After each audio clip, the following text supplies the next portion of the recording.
Welcome back to Worst Seats in the House. Mike Russo, Anthony LaPanta, coming to you from my house this time, Anthony, because you were out getting an early start. The sun's out. It's 40 degrees, but you were out on the golf course. Yeah, I got to get the game tuned up. Was trying to get some short game stuff dialed in today. Perfect weather, actually, to go out and just practice. I've spent a few hours out wandering around Loggers Trail the last few days. They're not open yet, and they just kind of let me go on there to practice, which is awfully nice of them. And wow. But it's these kind of, I love these practice days to just go out and hit 50 balls from 50 yards and tinker with some things, and then move back to 60, and then move back to 70, and try to get some distances dialed in.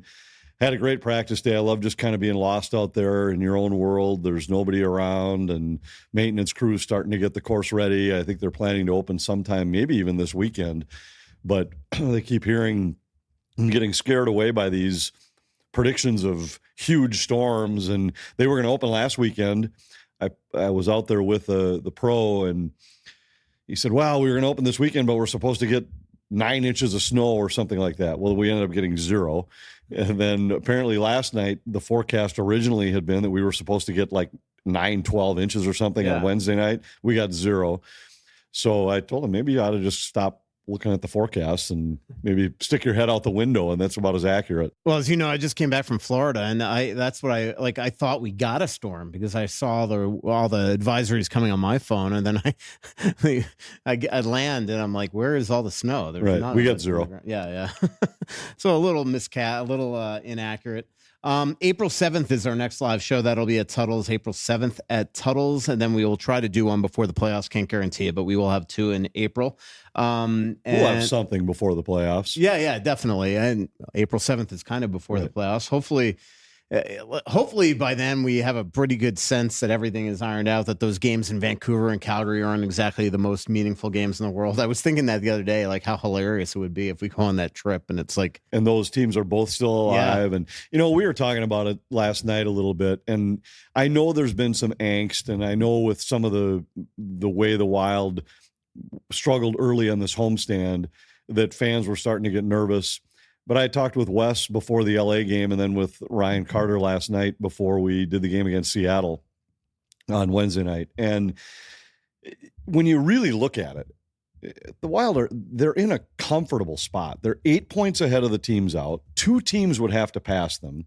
And all these teams that are chasing them, with the exception of St. Louis, who's playing pretty well right now, all the rest of them they lose as often as they win. So it isn't like one of these teams is about to rip off 11 out of 14 or something to finish. And St. Louis would be the only team I'd worry, just because I feel like their schedule's pretty cupcake. They do, but even St. Louis, they're 8 points behind. So if Minnesota, if they average a point a night, let's say they go 7-7, even worse, let's say they go 6-8. I mean, think of what St. Louis still has to go 11-3 to pass you. And not only do they have to go 11-3, but one of the other teams also has to pass you. Mm-hmm. So 2 of those teams would have to put together a stretch like that. And I just don't see it happening. I think the Wild have put themselves in a terrific spot. The win against Los Angeles was, I felt, a night that really solidified it, because this was a team playing well, a playoff team, and Minnesota beat up. Would have been easy to lose that game, and all of a sudden the margin's only 4, and things start to get tight in your mind, even if they're not tight in reality. But they won that game, followed it up with a win against Seattle. I mean, think about it if you were on the other side. If you were following a team that was 8 points out of the playoff picture, you'd be thinking right now we have little to no chance. So I think you have to be able to look at it from the reverse when you're the team on the inside and say, look, there's no need to worry. There's no need to panic. Granted, you're trying to get guys healthy, because if you get in and don't have any of these guys, it isn't going to matter anyway. But I think it's worrying about whether or not the Wild are going to get in is not necessary. And you mentioned health. It's unbelievable. You can't make it up. Yeah, you can't. Marco Rossi is latest to go down, takes the shot to the inside of the knee from another friendly fire shot. This one from Matt Boldy. He went to get an MRI today. As we all know, the Wild aren't exactly the most transparent with injuries, so we'll see. From what I understood today, I don't think they're totally worried, but again, you just don't know, right? And just with the injury luck that they have, the need to be careful here, and not put them in a position where it's necessary to play, in pain and with something that could get maybe worse. Well, I think this week has just been a microcosm of the season. There's all the excitement that Jonas Brodin's back on the ice. He's skating. He's getting close. He looks like he's not far away. In fact, I actually thought if you'd asked me last weekend, I would have guessed he was going to play by Wednesday night. Mm-hmm. I'd say I still think there's a really good chance he plays in the Saturday game against Buffalo. But then all of a sudden, Monday's skate, Brodin skates, you get the word that he's not going to play that night. And shortly thereafter, we find out that after morning skate, Marcus Foligno had to be pulled from the lineup that night. And then Wednesday, we find out that Marcus Johansson has been sick since postgame on Monday, and he's not going to be able to play Wednesday. And it's just every time you start to get a little twinge of optimism that somebody's close to coming back or somebody gets back, and then bang, somebody else goes down. And we had made the comment last night during the broadcast that Wednesday night against Seattle that sometimes people will just look at man games lost, and that's not always the best way to define how much injuries have impacted you. Mm-hmm. If you looked at dollars lost, I think it's a better way, because a lot of times you might have 82 man games missed because some seventh defenseman has been on IR all season. Right. That doesn't matter. Well, that's not been the case for Minnesota, and Wild fans know that. But we added it up last night, and the Wild were playing with $42 million out of the lineup, if you include the salary cap hit for the penalty for Suter and Parise. Even if you take that away, $28 million sitting on the sidelines.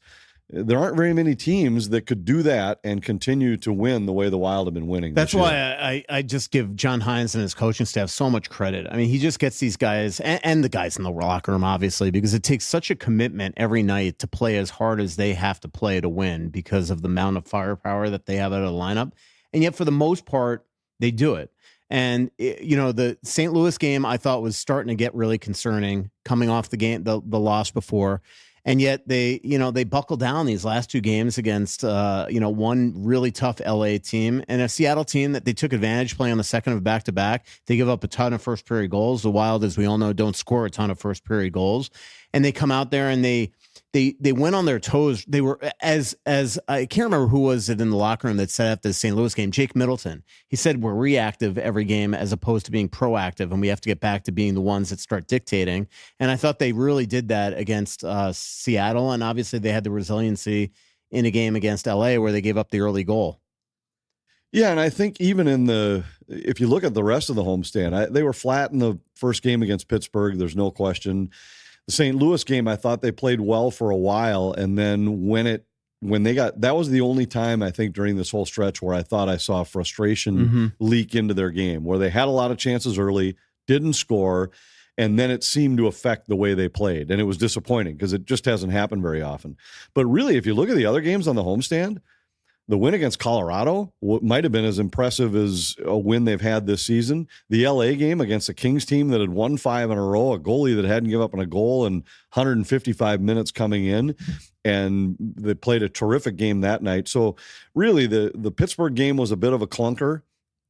First game back on a homestand like that, day games, sometimes those can be a challenge, especially they had traveled the day before from Vancouver, and not to make excuses for it, just looking back now to say, does something make sense for why it happened? And it probably made sense that they were going to be flat that day. But the rest of the homestand, if you look at the wins, they've been pretty impressive. And now the Buffalo game's important because the next stretch is as rigorous as they'll see, with Dallas and Vegas back-to-back, New Jersey twice, the Rangers, the Islanders. It's Capitals in there too. It's a challenging stretch. Yeah, it doesn't look like it'll be a record-breaking game for Alex Ovechkin, but it was pretty interesting. I just came back from the GM's meetings, and we'll talk about the GM's meetings during the second segment. But the one thing that's going to start to happen when he's 4 goals from breaking it is not only will Wayne Gretzky start traveling to every single Capitals game, but they're going to basically bring a traveling ceremony. on the road. And, obviously I think Ovi and the Caps would love them to break it at home. But they're going to start. I mean, there's about 15 different NHL people that's going to start traveling. Gretzky's going to start traveling. They're bringing 10 extra cameras for all the games. So they are making this out to be what it is, which is a huge moment on a record that I don't think any of us ever thought would be broken. Right. And, we suffered a bit with that at FanDuel because we lost the Capitals game that we were supposed to have. They did trade us the Avalanche game last week. So we were able to make up for the number of games, but it's not surprising to see them say, we're going to take all these for national TV. It's one of those things that really kind of sucks about the local TV compared to national TV in the NHL. Mm-hmm. And think about it for a minute. If you're the guys with the Capitals who have called most of Alex Ovechkin's goals over his career, and now that moment, a signature moment in your career, gets taken away just because you work for a different network, that's disappointing. But I think it is cool. It's his season to me has been one of the more remarkable things I've seen in the National Hockey League, because it isn't like he's scoring meaningless goals for a team out of the playoffs. Right.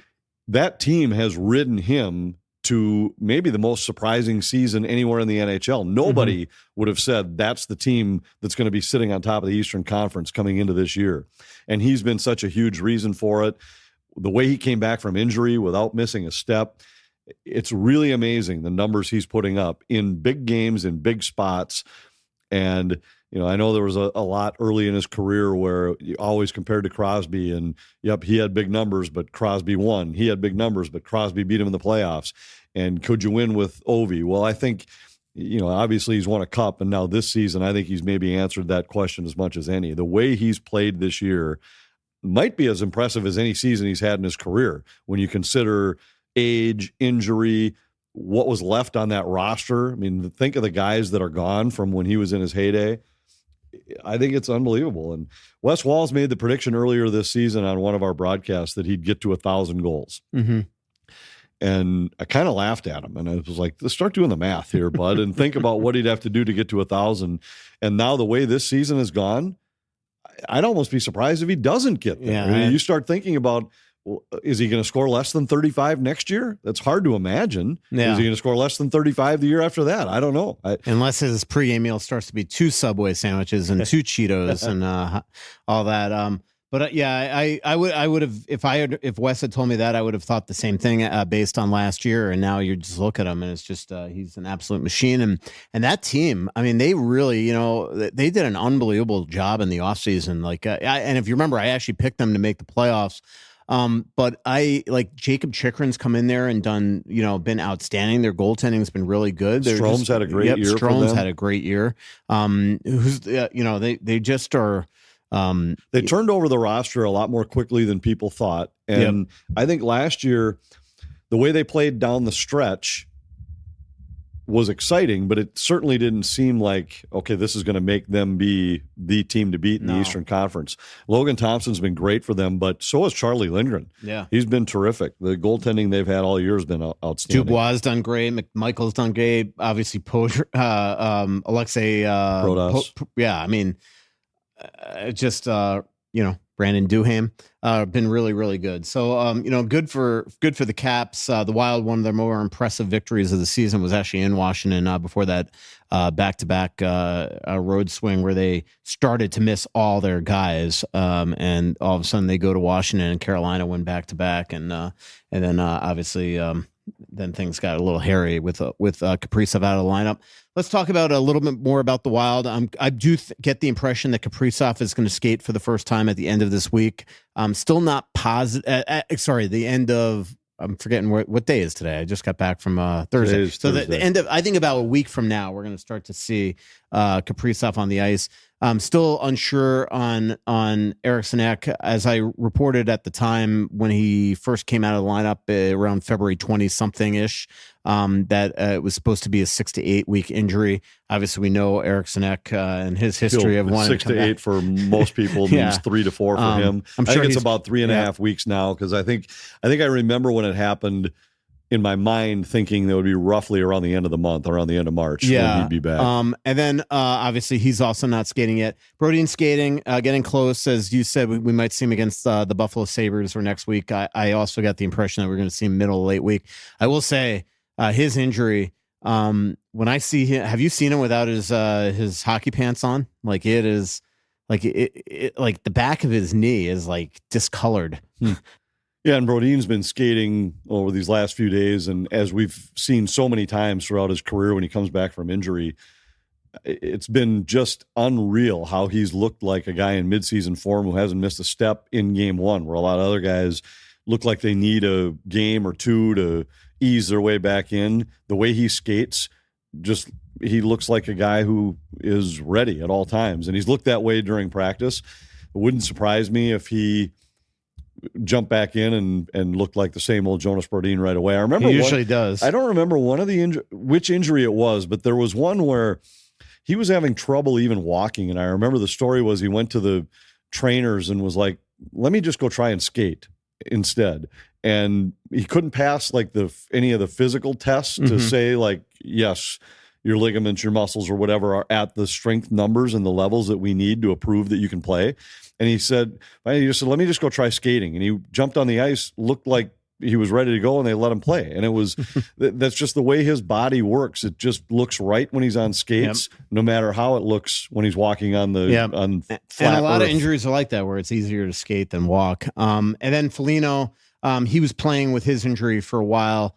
This is not a recurrence of what he was dealing with the last couple of years. This is something that happened in a fight against Boston. So he, it's but he just skated after the team left the ice yesterday or before the Seattle game. So that was encouraging because he had taken morning skate on Monday. We were a little bit surprised when we found out that he wasn't going to be in the lineup that night. And when they said this is something that he's been fighting for a couple of games, I expected that we might not then see him for a few days, but he took part in morning skate on Wednesday and skated after the team left the ice, which leads you to believe it probably isn't a long-term thing for him either. Or that he's just trying to stay in game shape. He was playing with this injury for 1, 2, 3, 4, 5. He didn't play against the Rangers. Was that the game? He played against the Rangers. Okay, he didn't so play 6, against the Kings. 7. So he played with this injury for 7 straight games and then finally couldn't. So there you go. I mean, so we'll see. Marcus Johansson obviously sick, and then we'll figure out what's going on with Marco Rossi. Another juggling act with the roster. We'll see if Rossi doesn't play. Oh my Lord, we're gonna have Ryan Hartman probably first line center, Freddie Gaudreau second line, Devin Shore third line, and Gaunt's fourth line. Other option maybe go 11 forward, 7D when Brodin comes back. I would guess they might try that. I mean, the other night when Rossi went out in the middle of the game, you were already down Eriksson Ek. Now you lose Rossi, and in the middle of the game where you couldn't make a change on your roster.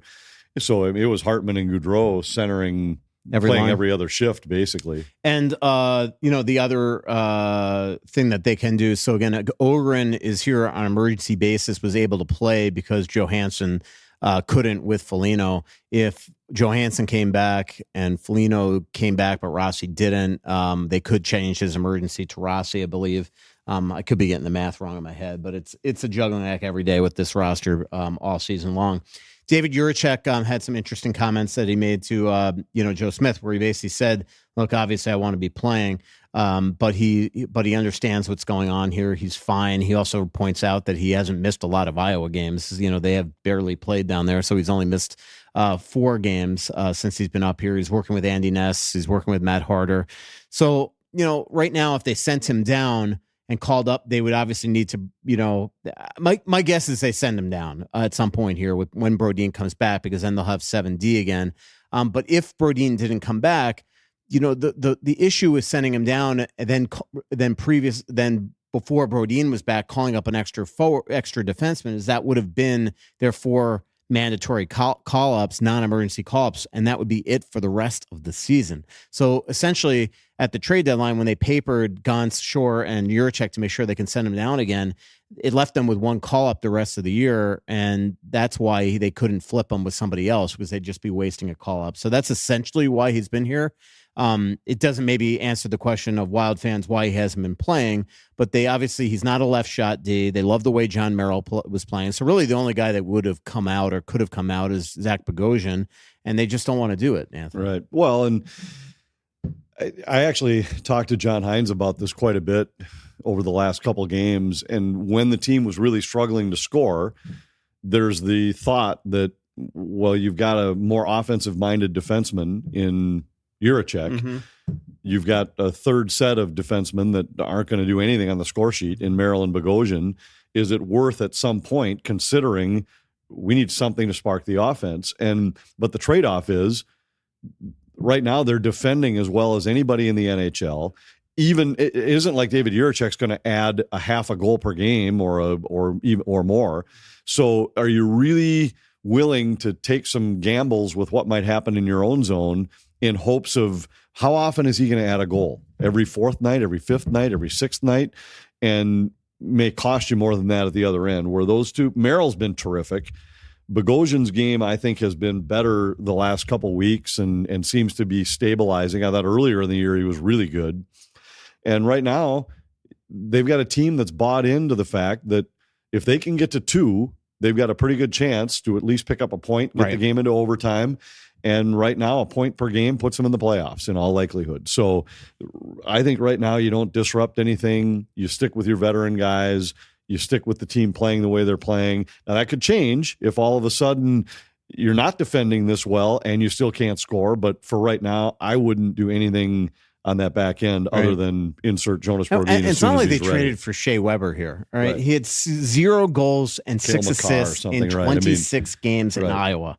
He's not coming up and adding a half a goal a game. No, and he made a couple plays while he was up here. He also made a handful of head scratching plays, and I think he did get better. And the head scratching plays is clearly what they're worried about at this time of year. No doubt. It's that simple. You go with sometimes who you trust. It's not a time to just experiment. If they were where Seattle is, he'd be playing every night probably. Right. And that's just not the case that they are in. Zeb Boyum's in town for the Frozen Faceoff, Anthony. Looking forward to watching him play. Again, the Wild, when they're done with their NCAA tournament, will attempt to sign him. I believe that's going to happen. And I think that's roughly about it. We should definitely go to a break, but I did want to tell everybody to not miss the first ever Talks North Sports Report live show on Wednesday, March 26th at Parlay Kitchen and Bar in downtown Minneapolis. Join Mark Rosen as he sits down with John Krasinski, Lavelle E. Neal III, Jim Suhan, and myself for an all-star conversation about everything Minnesota sports, from the Wolves and the Wild's playoff push to the start of the Twins season and the Vikings free agency and draft news, and J.J. McCarthy being the quarterback one. I'll get in on that one. The show kicks off at 7 p.m., so come for the insights, stay for the amazing food and the upscale sports bar at Parlay Kitchen and Bar. The Talk North Sports Report is presented by Giggly THC Drinks, offering bold flavors, real fruit juice, and low-calorie options. The perfect drink for your next game night. See you there. That, again, is March 26th at Parlay Kitchen and Bar at 7 p.m. We'll be right back. If your heating system has been unreliable this winter, it might be time for an upgrade. Get a new high-efficiency heating and cooling system for your whole home at AquariusHomeservices.com. Schedule your free estimate today and stay warm all season long. To schedule that free estimate, go to AquariusHomeservices.com. That's AquariusHomeservices.com. Aquarius, earning the right to be recommended. And don't forget to mention that Russo sent you. When it comes to great steaks, it's all about the marbling. And there's a 1 through 12 scale for marbling that will measure what the quality is of the steak. And for Feller's Ranch Wagyu, it's some of the best you'll find. They won't sell their steaks unless they're at a marbling level of 6 to 10 on a scale of 12. It's some of the best steaks you'll find. Just for reference, USDA Prime can be called USDA Prime as long as it's at 3 or 4 on that same scale. This steak is some of the best I've had. You can find it at fellersranch.com. Their vans are in the cities every week. They can deliver it to you. There are also a couple of spots within the cities where you can pick it up. You won't be disappointed. If you're having a great meal and you want to have steak, there's no place to go that's better than Feller's Ranch. If you're looking for a refreshing THC drink, well, check out Giggly. It tastes like your favorite cocktail with no aftertaste and just pure, bold flavor. It's made with real fruit juice and all natural ingredients. It's a Minnesota-made gem. You can find it at liquor stores and Quick Trip locations across Minnesota or get it shipped nationwide. Plus, with a new low pricing and low calorie options, it's the perfect guilt-free sip. Try Giggly today. Back here, Word Seats in the House, Michael Russo, Anthony LaPanta. Vinny, you got some thoughts this week? And then if he doesn't, we could talk about the GM's meetings. Yeah, I'm sure Vinny's got some thoughts. My thought is, I was just looking at because we're at your house instead of mine, I don't see any Spanish wine on your counter. It's all still Sicilian, which means you haven't drank this for 2 years since we got back from Sicily. We just have started to branch into some Tempranillos and Albariños to make sure that we're ready for this trip. And I got to say, my early returns are that I'm excited about Spanish wine. I'm looking forward to it. The stuff we've had so far has been really good. And by the way, last call, if you want to come with us on the trip, I think it's still last call, right, Anthony? It's close. Yeah. I know they're running out of spots and running out of time. So defineddestinations.com. We're going July 8th to the 17th. I think it might be 9 to 17, but it's I think in I'm that going neighborhood. A day before. I think that's the deal. You could be probably sitting in seat 1A or something. I'll be in seat 64C back with the rest of it. With whoever signs up today, you'll get a chance to sit close to Margot and I on the plane. So that'll be very exciting. Exactly. And again, April 7th is our next live show. Did want to talk to everybody about the GM's meetings. Just spent some time down there. Weren't Vinny's thoughts sent to you? Well, he just wanted me to, if I remember correctly, go after you about how absurd it is that you say that if after they get through this buyout pain, if next year they lose in the first round, that's essentially, I can't remember the way that you phrased it last year, but that doesn't mean that the plan didn't work or right. I think what I was saying is that there's a lot of variables that could come into play there where I think let's jump ahead to next year and let's say the Wild reach the playoffs and lose in the first round. That doesn't mean the plan failed, because if you look at it this year, we're looking at a very likely first round series between Toronto and Tampa, between Dallas and Colorado. I mean, if in the NHL playoffs right now, I was looking at this. Are you saying because of the stupid playoff format? It doesn't. Whatever playoff format you pick, there right now. I'll get to that in just a second. So what my point was about the Wild is that as long as they go into the playoffs, like if they went into the playoffs like Colorado or Dallas are this year, where they are seriously looked at as a legit contender in the West, that means as a GM you properly stocked your roster. Who knows who wins that first round series if it is between Colorado and Dallas? One of those teams that legitimately could win 4 series in a row and win the cup is going to be out in the first round. And I don't think that means that their plan was failed. It just means that they ran into another contender in the first round. Maybe the pucks didn't go their way, goaltending, injuries, you never know. I just think that I guess his point is that when does it end? That you're always in the never-ending cycle of being in the same spot, because you can't get past the first round. And at some point you do have to show growth. Absolutely. And look, you're absolutely right. Like but if Colorado loses to Dallas in the first round, is it the failure of all failures? No, it's probably the 2 best teams in the West that are in this format playing against each other. But and that's my point. So let's say next year Minnesota finishes second in the Central. They have a great year. The roster's built properly. They have a great year. They finish second, and they draw Dallas in the first round or Colorado in the first round, and they get beat.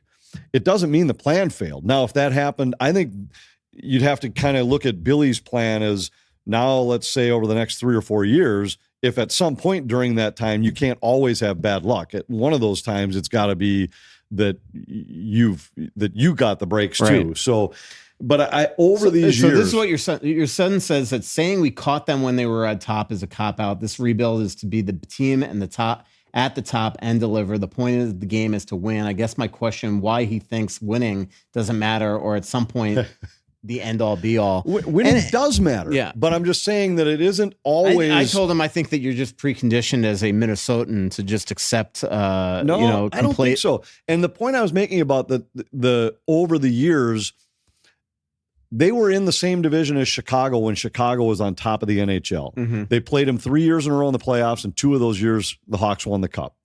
They caught Colorado when Colorado was absolutely on top. They caught Dallas when Dallas was built for their run. Do you know that over these 12 years, over the last 12 seasons, no team in the Western Conference has made the playoffs more often than Minnesota? Right. I mean, that I do know that's amazing. That is why this team is year in, year out a contender.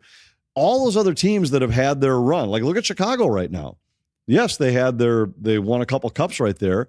Now they've been at the bottom of the barrel and they're going to be for another couple of years. Mm-hmm. Same with Colorado, same with Dallas, same with St. Louis actually is close to the Wild. They've been similar in that way, and they did have their one run.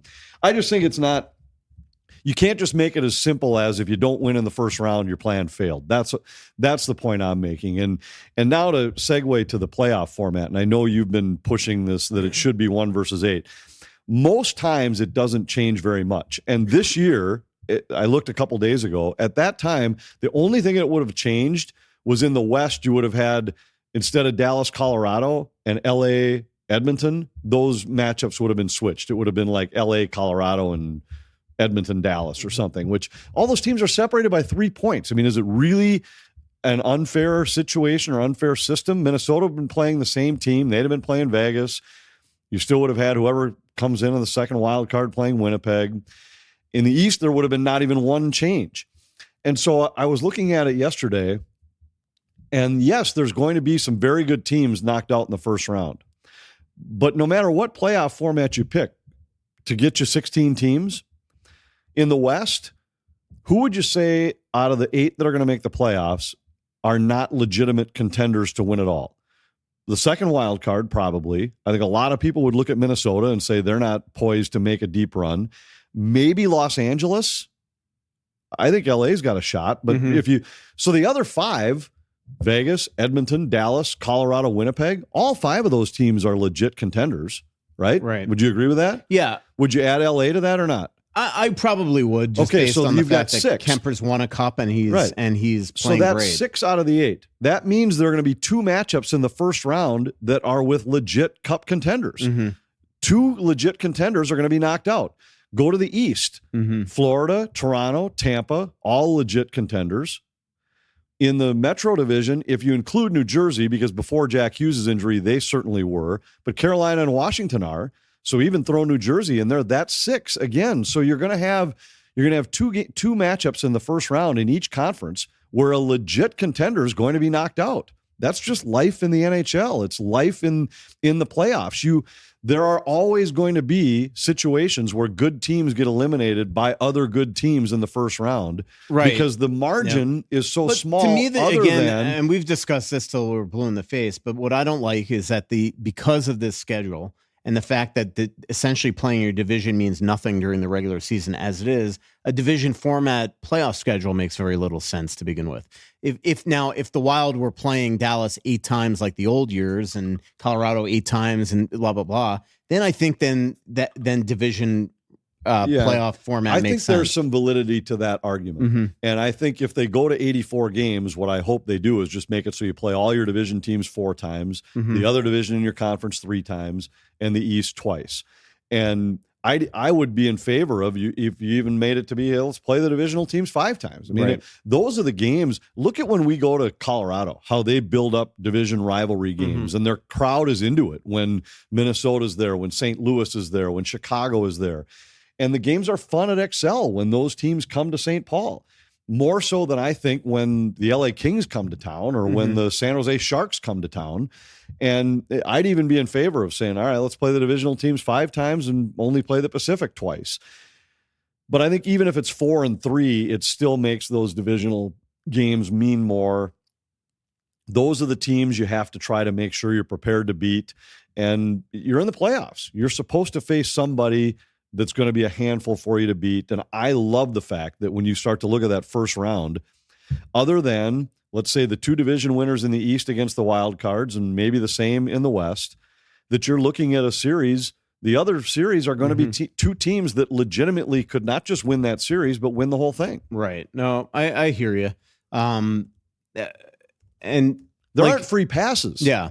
It isn't like, because it's a 1-8 format, now I got a free pass in the first round. If it was a 1-8 format, Minnesota would be playing Dallas right now.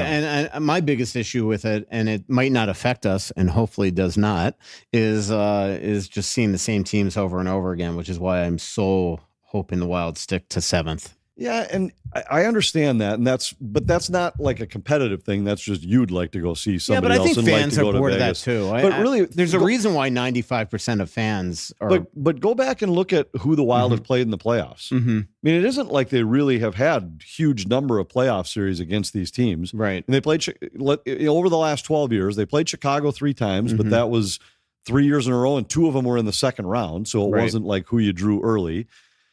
They've had, Dallas twice? Yes. St. Louis 3 times. Winnipeg only once. Nashville 0. Colorado only once. By the way, if the Wild fall to the second wild card spot, I'm going to be very sour. But just think, I mean, it isn't like they've seen these same teams 7 times. They've St. Louis 3 times is the most frequent opponent in there, and I think those playoff series fuel rivalries. I think it's great. And as I've said before, what I'd love to see him do is, I'd be in favor of just going to straight 1 through 4 in your division, make it and eliminate the wild card altogether. But I would love to see it where the only time you cross over into the other division is if you have to. So if both wild cards come from the Central and one has to go to the Pacific, so be it. I think it would be ridiculous like this year where there's going to be a wild card from each division. Quite possibly, assuming St. Louis doesn't get in. If it's Vancouver or Calgary, you're going to have Minnesota going to the West to be playing a first-round series with Vegas, a second-round series with either Edmonton or LA, while Vancouver or Calgary is coming to the Central to play Winnipeg. Perfect. I love it. And then either Dallas or Colorado. I'd just say if Minnesota and St. Louis both make it and one of them has to go to the Pacific, understood. But if you've got 4 from each division, just play in your division. Think about what it does even from game times. Now, I know Minnesota always gets 8:52 puck drops even in the Central, but if they're facing a Pacific team, every playoff game is going to start at 8:52 the whole time through. Tough. Fans can stay up. But you'll get to go to Vegas instead of Dallas. 100%. So, all right. So, really, Minnesota's going to probably end up with either Vegas or Dallas, the way it looks right now. It's going to be one of those two in all likelihood, and either one of them, from a travel standpoint, is just fine by me. Yep. It's truly interesting that Colorado is not pulling away. Obviously they had a tough game in Toronto yesterday where big goal goes, is blocked by Kelly Southern when he fell, and then Lorenz skates in and scored his big goal. The Wild are only 2 points behind them. I know. We were talking about this a little bit last night. You know who's not, who Avs fans, or if you pay attention to social media, big time waiting to make an impact? Brock Nelson. Yeah, he hasn't done much. No, not at all. And I think when you look at what they gave up to go all in this year and how much they turned that roster over, it's Cam Ritchie. There's some pressure on that team. And Karts and I were talking about it during the Seattle broadcast that all the talk is looking over the shoulder of the Wild. They're 8 clear of the team behind them. They're only 2 behind the team in front of them. Right. The conversation could be more intense that direction too. Yeah. And I don't know that it really makes much difference if you're going to face either Dallas or Vegas in the first round. It does to me. It does. I know. But I can't believe that you're not in on this with me. No. Obviously I'm being tongue in cheek, but I'm really not. Right. Yeah. From a travel standpoint, I would rather go to Vegas than Dallas, but I don't mind Dallas. Yep. I in fact, I love think Dallas. that when the series comes back here, that Joe should cover the home games and I just stay there, just to do some background, just get maybe scout. See if you can maybe have do coffee with Jack Eichel. Maybe do some stories about, Jack better be on that trip. Maybe do some stories about what it's like to watch a game in a sports book. I don't know. So there's we could come up with some good stories for you. And from a selfish perspective, from like you and me going on the road with the team, yes, I'd love to go to Vegas. I'd love to go to. I wouldn't mind going to Los Angeles as opposed to Winnipeg. I get all that. I'm just talking from a hockey standpoint that it doesn't really matter if you go face Vegas or you go face Dallas or you go face Edmonton. You're facing a team that's good enough to win. Don't you actually agree though that Vegas would probably be the easier team for the Wild? We both agree that they do not match up with Dallas on a good day. They don't. And Vegas is not nearly as strong. They didn't make any big trade deadline moves. I'm not saying the Wild are better than them. Certainly they are unbelievable at home. The Wild haven't fared well against them, although all we do is see them on second and back-to-backs. Right. I just don't look at them as being a more formidable opponent than Dallas. To be honest, there aren't any of the teams to bring this back to a serious thing. Really, none of the teams in the West, though. And I know the Wild haven't had good success against Winnipeg this year, but there's always been some kind of asterisk by it with who's been out of the Wild's lineup, the rest situation. I don't feel like Winnipeg is an insurmountable opponent for the Wild. Certainly don't fear Colorado. I think they match up pretty well with Colorado. Have played well against Edmonton, played really well against LA this last time. The first 2 times they faced the Kings, I thought the Kings might be as tough a matchup for them as anybody.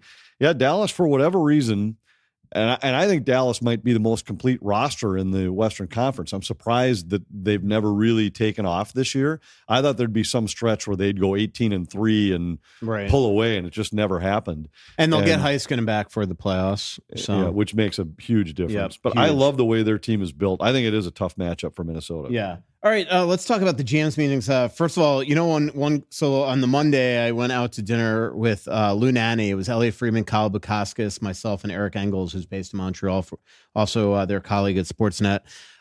So I had the car, so we drive up A1A and went right by Mar-a-Lago. They have turned that into like White House South. I mean, that is unbelievable. The security there, Secret Service, and not like when I was growing up as a kid and you can actually look into Mar-a-Lago.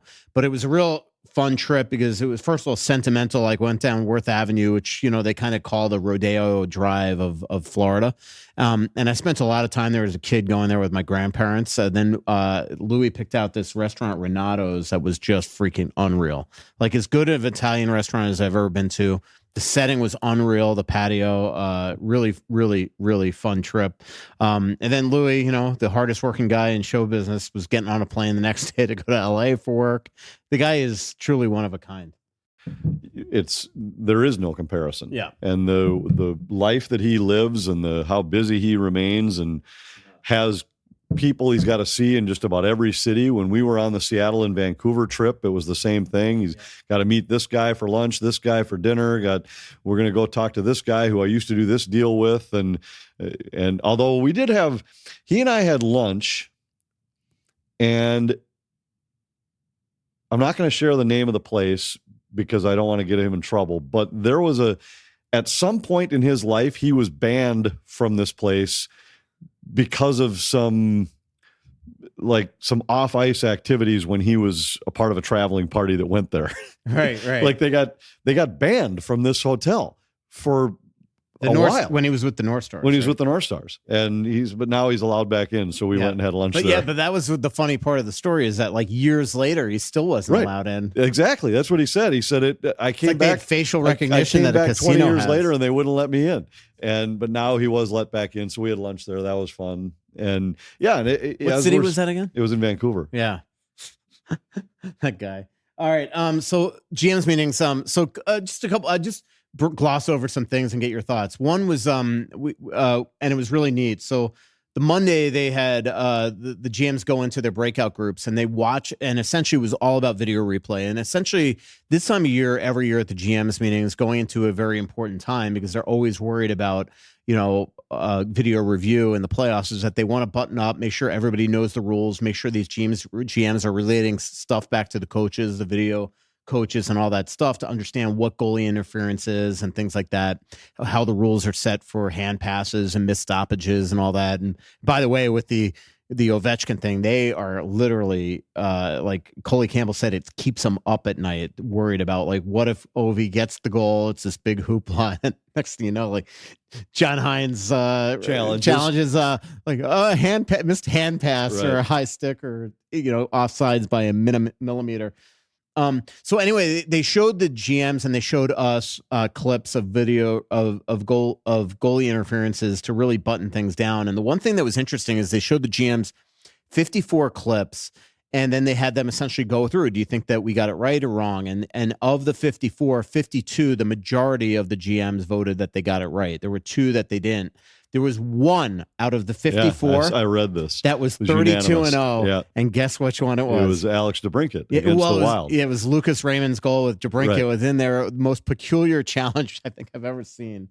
And that one was 32 GMs like, yeah, the league got that right. There was no goalie interference on Alex DeBrincat there on the Raymond goal. Yeah. But in the same game was the goal where I still think and contend that the league effed this up. And I will say that it was the first game, and this is where I think things got a little weird, is that usually there's 4 people in the video goal room and a retired ref. And if you remember, this was the first game on the Saturday in Detroit in the NHL that came out of the break with that. It was the only game going at the time. And there were a lot of the crew was either on vacation or going back to Toronto. So the room was not exactly fully cast. And when I showed one person that's usually making these decisions, he's like, no, I would have been one of the naysayers that said that this one shouldn't have counted. The person in the room that made the decision explained his thinking on this. But the one I'm talking about is the Dylan Larkin goal in the same game, where if you remember that goal, and this is where I don't understand how it could have counted, is that the referee, I believe it was Jake Brink, is ruling good goal on a shot by DeBrincat that hits the crossbar. Everybody stops. When he hits good goal, the horn goes on. Right. The lights are going on. So how are the Wild supposed to know that that is no longer a good goal? So naturally, guys stop playing. Eriksson Ek, who's defending Dylan Larkin, sort of stops. takes a break. Right. And Fleury clearly stopped playing. Right. And then Larkin realized the puck never went in, and he went in and scored it from the crease. It was kind of bang, bang, but I still think that this is one where the league, because there's no whistle, technically the play is on. I think this is one where the league still messed up. I agree. And we talked about it there was that week. disagreement when I showed different people this goal. We talked about it that week that let's say Eriksson Ek keeps playing and turns around and flattens Dylan Larkin because Larkin stops when the horn goes off. Yep. Let's say Larkin stops, but Eriksson Ek says, I saw it hit the crossbar, and turns and wipes him out. Now what happens? Yeah. Eriksson Ek's to the box because he probably a major penalty for doing that after a goal. Right. And it would have been the exact same defense that he saw it hit the crossbar, knew the puck was still alive, and kept playing. I think that's a rule that has to change, where once the referee points good goal, play stops. Now you can review it, make sure that you get it right, but play has to stop. Right. But what was interesting is, remember when we went to the review room in Toronto, I'm going to say 8 or 10 years ago. Mm-hmm. And they had done the same exercise with the GMs just before we got there. And he had said that we polled them. And what was interesting about it was that almost none were unanimous. He said, we'd show 8 clips. Mm-hmm. And on his point at that time was, most of the time it was 14-12 or 16-14. And our point to them was, 2 guys look at the same play very differently. And so you can't be as hard on the referees as you'd like to be, because even you guys can't agree on what should be interference and what shouldn't be, or what should have been a major and what shouldn't have been. And that is it. So I'd be curious to know, what those, when they say the majority, okay, but was it 28-4 or was it 17-15? Yeah. They gave us the breakdown. There were very few that were say 16, 17, 15. Most were in the 20 to 10 range. Now, but the big thing with goalie interference that I think we all got to look at is when a goal it goes in and there is contact between the goalie and the player, or the goalie can't challenge. The one thing that they always ask is, where is the player? Did he on his own go into the blue? So there was a goal, I believe, against Detroit too, where Brock Nelson. Well, no, it was against Nashville. Brock Nelson wipes out Saros, but Brock is in the white clearly. Saros comes out into the white, and there was a goal that was challenged that Nashville lost because Brock Nelson never went in there. There have been plays multiple times where if you go in there on your own and you don't come out, and a goalie and there's any contact, even if it's minimal, or the goalie can't challenge, if you went in there on your own, they're going to pretty much not, I would say 10 times out of 10, not allow that goal. But if you're helped in there, if a goalie has time to reset, like the JT Miller one, they showed the JT Miller one against the Wild with Gustafsson in overtime against the Rangers. Right. That was one where I agree they got it right. Yeah, that was not a John Hines challenge. That was the league initiated challenge. And JT Miller definitely interfered with Gus, but enough time came out where he was able to reset, and at that point, Braden Schneider scored. So a lot of it is you got to ask yourself, common sense, is that sure, there's contact, but if that guy went in there on his own, then sorry, it's probably not counting. So that they're trying to get it. I will say there is disagreement with a lot of people in the high up, even higher than the people in the situation room, that thinks that they're protecting goalies too much. Do you have any thought on that one? Not really. I think they err on the other side, actually, where I think they underestimate how much contact can affect a goalie's ability to play his position. And I think sometimes they give the shooter the benefit of the doubt and say he had time to reset, where I look at it and think, who are you to say that he had time to reset? He's off balance. Yeah. He's trying to get himself back. And yes, he did turn and face the guy, but he still wasn't in the position he would have liked to have been in. Right. And to me, that means that there was interference. Yep. And to your point there, the one thing that never, ever, ever will happen in the NHL is like in football, that play was uncatchable. So they will never, ever say, to your point, that that save would never have been made, so we're gonna just allow it. Carey Price, they told a story. Dan O'Halloran, who is a retired ref that was in the room with us, that spends a lot of time in the situation room. I think he's done more Stanley Cup Finals than anybody, but he got into this huge fight, I believe, with Jonathan Quick, because Dan O'Halloran said to him, well, you would never have made that save. And Jonathan Quick basically said, who the F do you think you are to tell me I wouldn't have made that save? You have no idea. And we see miraculous saves all the time. Right. So that's one thing they will never do.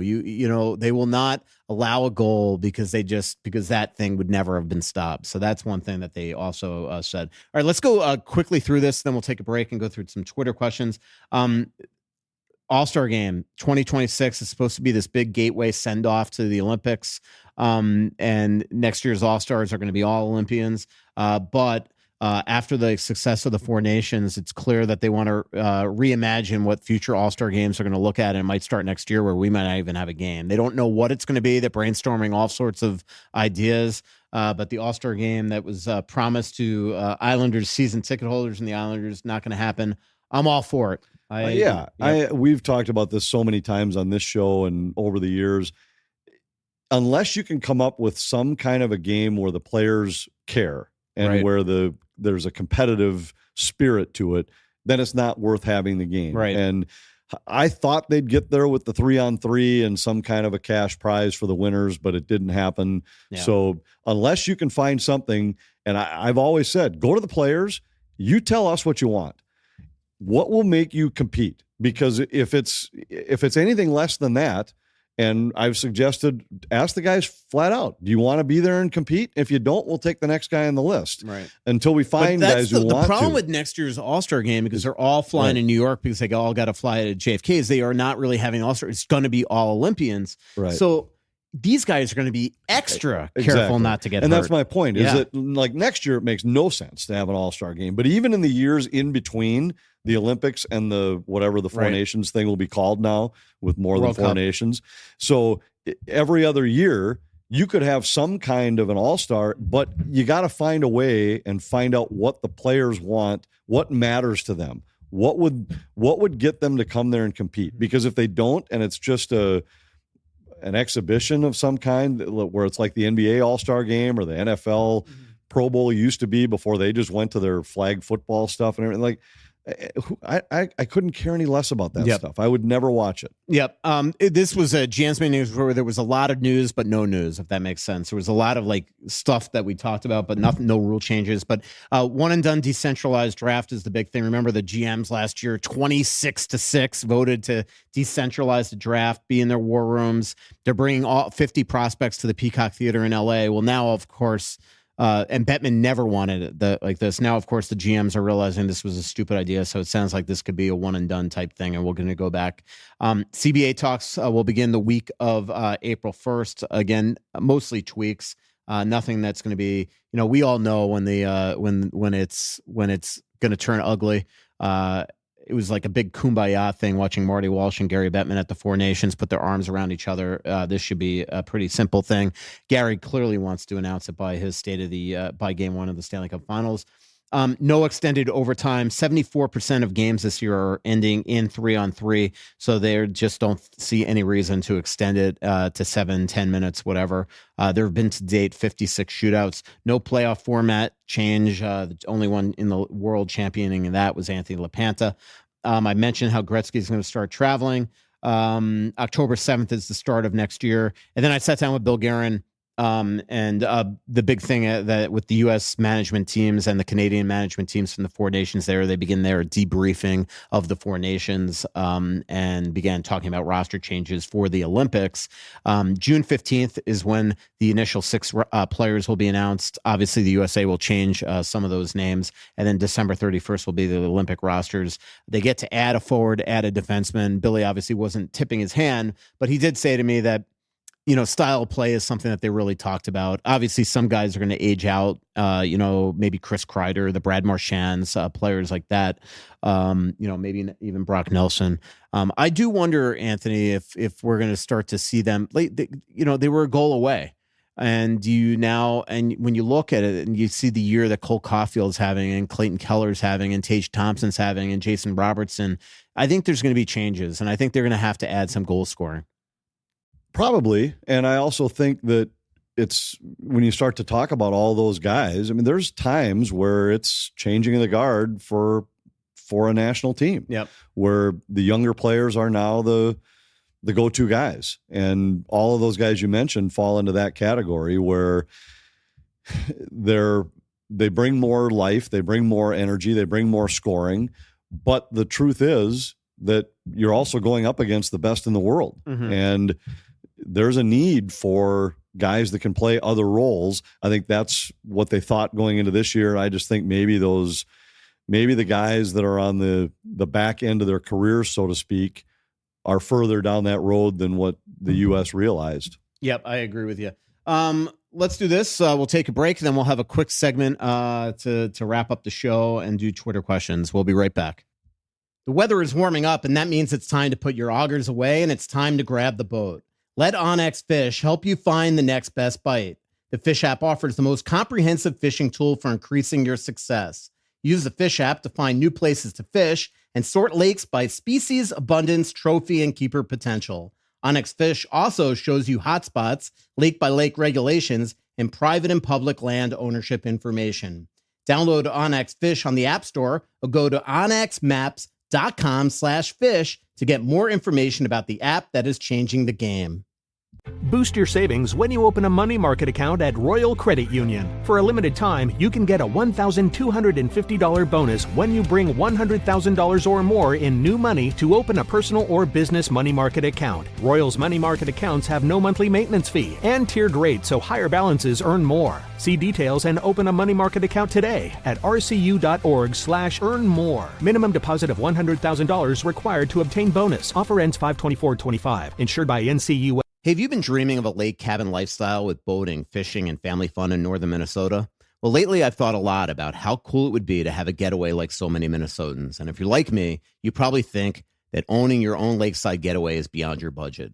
Well, if you think lake cabin real estate prices keep going up, well, think again.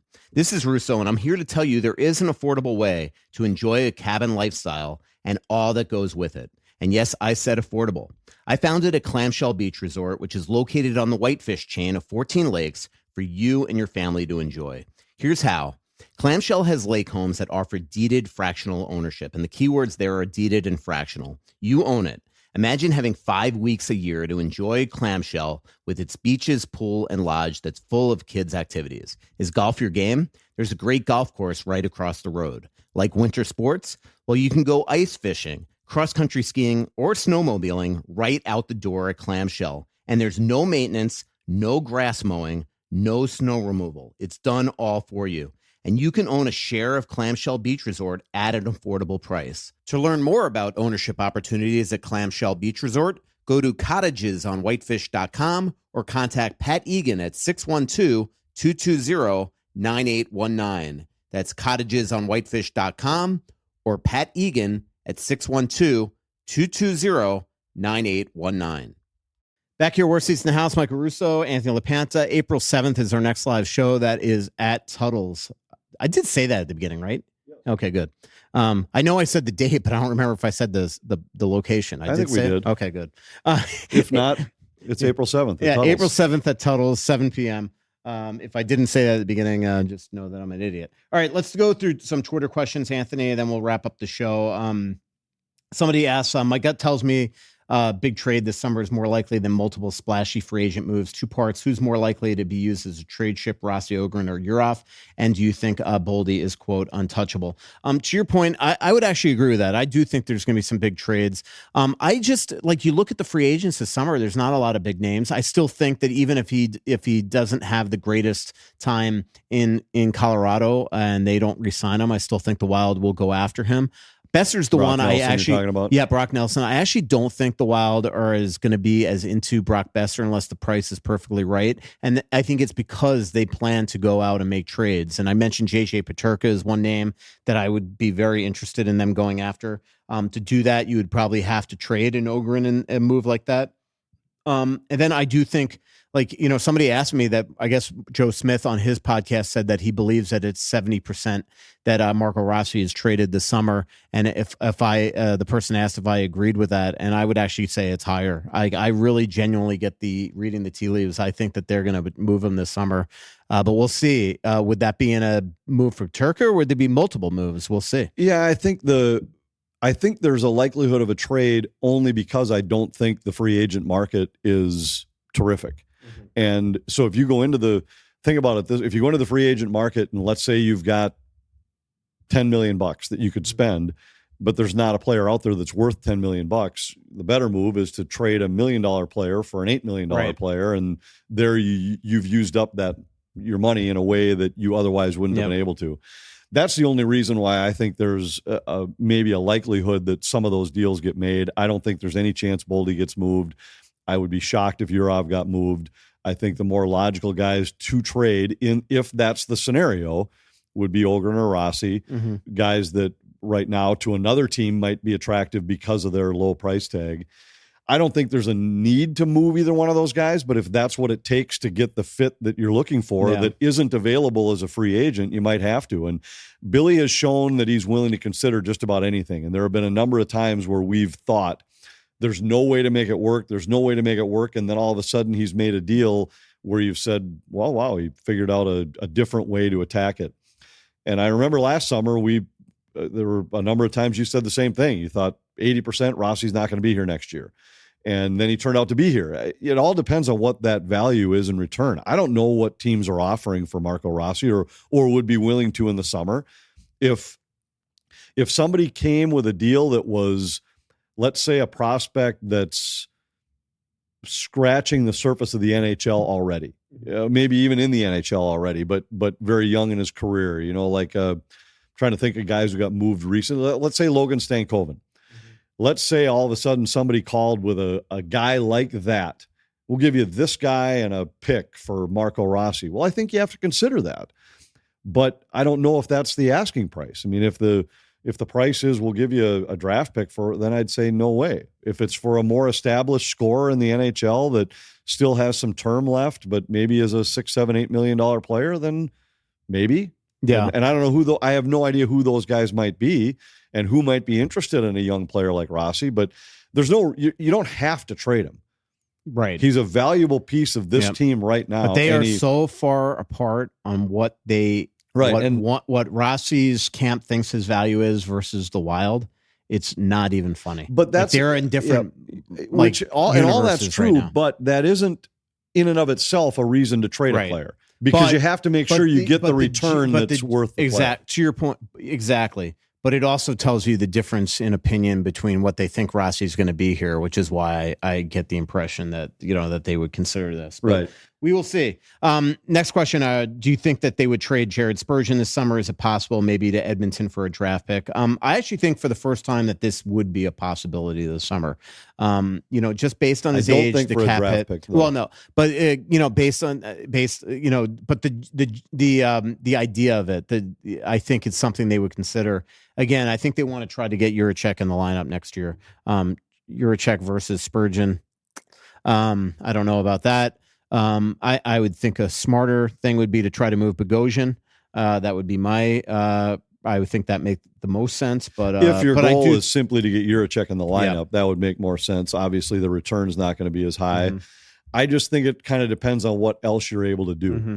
Because if you're able to make the kind of move we were just talking about, and you've got a roster that you think, all right, we can make a run with this group, Right. You got a better chance to make a run with Jared Spurgeon in your top 4 than you do with David Jiricek. Yes. JSTU, big fan of Faber, and last year was basically the first time he ever ran a power play, but he just looks out of place on power play 1. Why do you think they keep throwing him out there over that unit over Jared Spurgeon, or are they just waiting until Zev signs to shuffle up the power play D-men? What do you think on that? I definitely think that if Zev's going to play right away after they sign him, they'll throw him right on power play 1.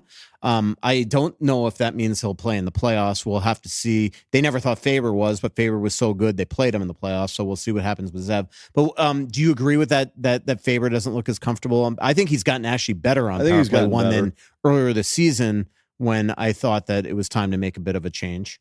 He's gotten better for sure. And we have to see how Boehm translates to the NHL. We're going off the assumption that what we're watching at the college level is going to translate. So let's assume that it does.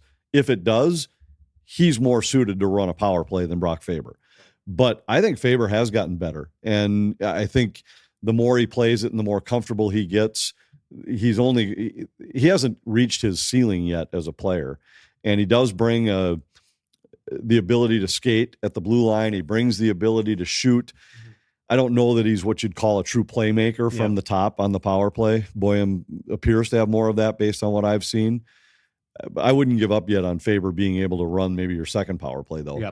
Ryan says, if we make the playoffs, we have Trenyon and Foligno who bring some physicality up front. We all know the playoffs, though, is a different beast. How are we going to get past the first round one with this is his word, soft playing JoJo, Gaudreau, Rossi? We have no grit or FU. One thing before you answer that question, so I sat with Barry Trotz for like an hour just shooting the breeze with him in the lobby of the hotel the other day. And we started talking about Trenyon and how he was dead right in my story at the beginning of the year. He's like, it wouldn't shock me if he scores 20 goals, but it wouldn't shock me if he scored maybe 8 or 9. But the one thing that he did say is he still believes that the investment the Wild made on Trenyon, and by the way, the reason why they traded him to Colorado last year was because they were also hearing what Trenyon wanted and they were not going to go there. But he does feel that the investment the Wild made in Trenyon was for the postseason, and that the regular season, he just, sometimes can't bring it every night, that he still thinks that the jury should not be come to a final decision on Trenyon until we see him in the playoffs. And if he can make an impact there, he thinks he can. I don't know if you agree. To the overall tone of the question, do you agree that the Wild are not gritty enough up front to get past, to go and win a round against the Dallas? I mean, we've seen it before. Yeah, I don't know. I think the game has changed where that's not as big a part of the game as it once was. I don't know. The game gets more intense and the game does get more physical, but it isn't as night and day as it used to be. And I think it really depends on who you play. And I love Vegas's defensive core, and they're a handful to penetrate. There's no doubt. Marco Rossi's not going to run anybody over. He's not going to intimidate anybody, but he has shown a willingness to go to the blue paint all season long against everybody. Now, he hasn't had his best nights against the biggest, strongest, toughest, but neither does anybody else. And, Gaudreau, Johansson, those aren't the guys if you put Eriksson Ek, Kaprizov, those guys aren't afraid to go to the paint. And it'll be interesting to see Boldy. I think Boldy showed in the Four Nations that he's willing to go to those dirtier areas. And I think that he also knows the criticism in his first 2 playoffs with the Wild has been fast, furious, not just from the fans and the media, but his GM. And so I think that we'll see a different player there. To your point, they'll have a healthy Eriksson Ek. They didn't have that last time they were in the playoffs. Kaprizov is gritty as hell. So we'll see. I mean, the jury no question about it that the games get more physical. I actually think it's more.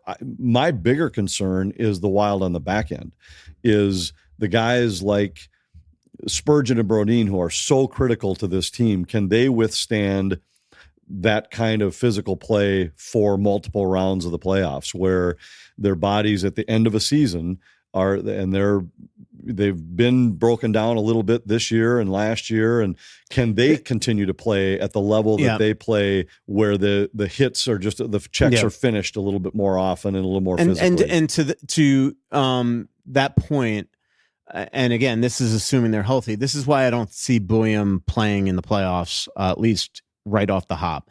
Like, we know how much appreciation the Wild coaching staff has in Johnny Merrill. They're not pulling out Jake Middleton or Jonas Brodin. It just, I don't buy right now that they are going to just, if they're not willing to put David Juracek, who they gave up a fortune for, over Zach Bogosian, I don't think that they're just going to, after Johnny Merrill's been here for as long as he has been, not only this season, but in past seasons, they're just going to pull him out of the lineup for a rookie. Yeah, it's all, you made the point earlier, nobody thought Brock Faber was going to play. Right. And then he was so good in those first couple of games. You don't know. What if Boyum jumps in and all of a sudden you're looking at a younger version of Jonas Brodin skating with more offensive upside. Mm-hmm. And you say, well, how do you not play this guy?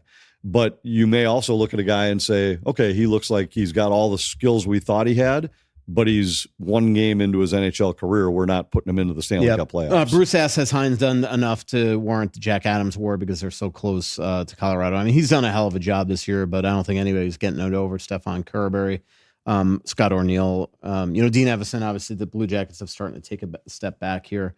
Let me ask a couple others, Anthony, then we'll wrap up the show. Gus is playing great, huh? He's been terrific. Unbelievable. Really good. And I think this homestand was important. Mm-hmm. It was games every other day without travel in between. So there was no reason for him to be fatigued. And I think the way the Wild gave him the reins and said, let's see, take it and run with it, said two things. Number one, they know if they're going to go anywhere in this postseason, it's going to be riding Gus. Number two is, Gus, it's time for you to be the man. So right now, this is what the playoffs are going to feel like. You're going to be playing every other night, and the practices and everything in between are going to be limited. So get yourself into the physical and mental state to be ready to go in this case. And I think he's really been good. Even the St. Louis game where the Blues got 5, Gus was really good early in that game. Yep. Faber, ex-Boyum, Marner, and Troyer goes, any idea of how many newcomers are going to slot in next year from Iowa? Any concern in the front office regarding backup goaltender with Wallstedt's instability in the AHL? I don't see too many guys being promoted from Iowa yet. I mean, Hunter Hates had if you count Ogren as one. Yeah. But Hunter Haight, Ogren, unless he's traded. Hunter Haight obviously has had a really quality year down there, but I would think that they're going to want him to play right away down there some more. Wallstedt, I don't know what's going on. Like, again, he's hurt. Like, it's constant. I really haven't followed that story at all, so I'm not I have no inside information on it, or really even an opinion. Wild Boy is 59. Thoughts on Gus Nyquist's game? I thought he's been good on the PK. He's playing better. What do you think? Better. He's been off, and I think last night or the Wednesday night game against Seattle was a great example. There were 4 or 5 times where pucks just seemed to hop over him. They continued to find him. There was one play, Hartman made a great play, and he didn't seem ready for the return pass. I think he's fighting it a little bit right now, and a couple of assists here in recent games maybe will help get him going. His skating's been fine. His penalty killing has been good. We're talking about a guy who scored 75 points last year. We're not talking about back in his day. He scored 75 last year. Right. He has scoring in him, but he hasn't been as noticeable or made the kind of impact that he made the year before that when the Wild brought him in. Somebody asked about college free agents. The Wild have, I believe, had some interest in that Gleb. What's his name? I don't even know how to pronounce it. Vermiev for Colorado College. He's described as a kind of a big, good skating center that wins draws. They've had some interest in him. I don't know. I know they sent some scouts out there, including Matty Hendricks, which tells you that they're interested. Western Michigan's in town here for the Frozen Faceoff. They have a kid named Tim Wash that also has some size that I think the Wild have interest in as well. But we'll see. I get that they're lukewarm this year on college free agents, probably also because they don't want to burn a deal, because obviously Boyum's what they're doing, what they're waiting for.